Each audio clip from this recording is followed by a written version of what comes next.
Welcome back to the Real Estate Voice with Barb Schlinker, the weekly radio show that informs and educates you on how to buy or sell real estate with Barb Schlinker, owner of Your Home Sold Guaranteed Realty. Barb, many home sellers fear the inspection. Many people think most buyers want to purchase their home as is, but what are some of the high-cost home inspection traps that home sellers really need to know about before even putting their home up for sale?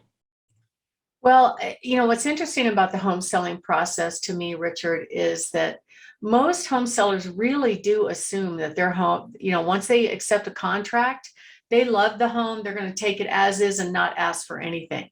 But actually, that is rare. I'm pretty excited when I see an inspection report come back and the buyer says, yeah, we're good. We don't have anything to ask for. That's just not normal. But it is not the time for the buyer to ask for upgrades. Hey, I want new this and I want new that. That's not the time. An inspection is to confirm that the home basically is safe and functional. Okay. Buyers really want broken things repaired. And there are actually 33 physical problems that come under scrutiny as a minimum.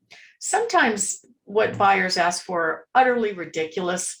And I have to say this, I believe that there are some agents that try to encourage their buyers to ask for things that they really don't want, just to try to get stuff. And it can be very disheartening for the seller because they're like, really? They're asking me to caulk?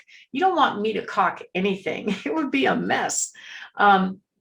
So most of the time, they should not be asking for cosmetic things. They should be really focused on health and safety, major systems, plumbing leaks, broken things, rotted wood on decks and things like that. And here's the big kicker, is that in the state of Colorado, there actually is no license to be an inspector. It actually does not exist. If it makes home sellers feel any better, most of the inspectors get an online certification. I actually had a landscaper inspect one of my listings, and I also had a dad inspect one of my listings on behalf of the buyer. But typically the high cost things that come up on an inspection are things like replacing the roof. Now, in most cases, you can file an insurance claim and actually get the insurance company to pay for a majority of that. And if you have a high deductible and you are thinking about going on the market pretty soon, one of the big insurance companies, especially in this town, because this is a military town, is USAA. A lot of times their deductibles are 1% of the selling price. So if you put that in perspective, the average home price right now is in the mid 500s, right? And if they say, oh, we're anything above 1% of the home's value is all that we're going to cover, typical roof is going to cost anywhere from $9,000 to $12,000. So the insurance company is only going to cover half of that. So if you have not gone on the market yet, or if you haven't had your inspection yet and you're not sure, definitely call them and find out what your deductible is. You can raise up that deductible. It might only cost, a few, maybe $20, $30 for that month, and you're selling the home anyway, and let them cover the bulk of that.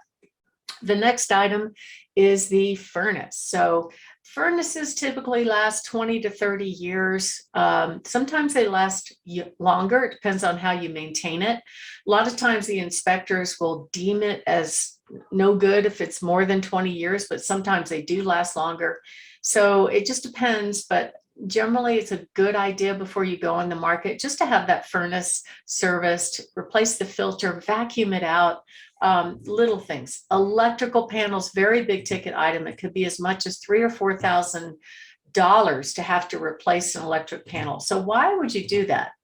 The reason is in many of the homes, probably 30% of the homes in this market, they've installed this one or two brands of electrical panels that have been known to catch on fire. In other words, if a circuit was overloaded, the circuit breaker did not pop. What happened is it caught on fire. And if you go online, Federal Pacific is the one company that comes to mind. If you have that in your house, electricians will not work on them. Most buyers are going to ask for a replacement. So just plan ahead, be ready, get a bid. I actually found a client that found an electrician that said, I can just go and replace the breakers and save a third of the cost. Structural stuff can be really costly, but you'll know if you have structural problems, like if your floors are crooked, you'll know. Try to look into that if you think it's necessary. But I've sold many homes with crooked floors. It's not a deal breaker. Sewer and septic repairs are getting to be a big trend lately. Let's talk about sewers first. So many times the inspectors will come along, and again, they're unlicensed people, and they decide, oh, I can buy one of those sewer scope things and I'll do a video and I'll go ahead and pull the toilets of these properties and run a snake through there and videotape it. The problem with that is they're disassembling the house. So I've had them actually rip vinyl floors on people's vinyl flooring. I've had them forget to put the right seal back. So we have learned finally, okay, we will tell the buyers on our listings, if you guys want to do this inspection, you have to bring in a licensed plumber. We are not going to allow some unlicensed Joe Billy Bob inspector to do that test. So a little bit of pre-planning and getting a good real estate agent when you sell a house is very, very important. But generally the top mechanical systems are the ones that come under scrutiny, like furnace, like water heater, electrical, GFCI. We see this all the time. A GFCI is those little electric outlets that kind of can pop. There's new code that require that those be anywhere where there is water, but if the house is an older home, it doesn't mean that you have to do that. Plumbing, of course, which would make sense. Sometimes there are plumbing issues that may not be seen and there are signs of leakage, so they'll check into that. Appliances, so this is key. Just so you know, the refrigerator and the washer and dryer are considered personal property. If a home seller wants to leave those systems behind as a gift to the buyer, an appraiser actually only gives you $150 of value for each. So you want to make sure that you put in your seller's disclosure that these are offered, they work, they're offered as is, as a courtesy to the buyer, but we're not sending the appliance repairman out to take care of things that are a gift to the buyer. And ice makers, as an example, is one of the things that goes out quite a bit. So there are quite a few systems that come under scrutiny. Sewer is another one that's huge. If the home does not have a sewer clean out, they'll pull toilets. I mentioned that. Had one recently that went through a vent on the roof and found a blockage. And then septics, oh my gosh, septic systems can be extraordinarily expensive. So in El Paso County, the county requires that a septic system be inspected and pumped within 6 months of selling the home. Pumping is only needed if it has more than 30% in the tank, but then they require a septic company to look at it and actually do a transfer with the county. And the county's looking to make sure there are no issues with groundwater contamination. But if the leach field fails or if the septic system fails, these expenses can be very costly. So this is one of the things that you definitely want to stay ahead of when you are getting ready to sell your home. And then of course, everybody knows about roofs here because basically we have so much hail in this market and there are quite a few roofs that get damaged because of hail.